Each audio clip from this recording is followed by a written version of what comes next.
మా యొక్క చిన్న తల్లి అన్నప్రాసన వేడుక రోజు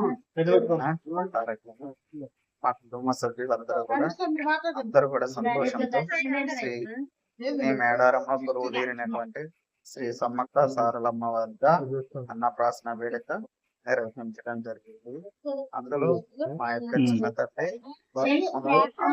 వస్తువులను జరిగింది.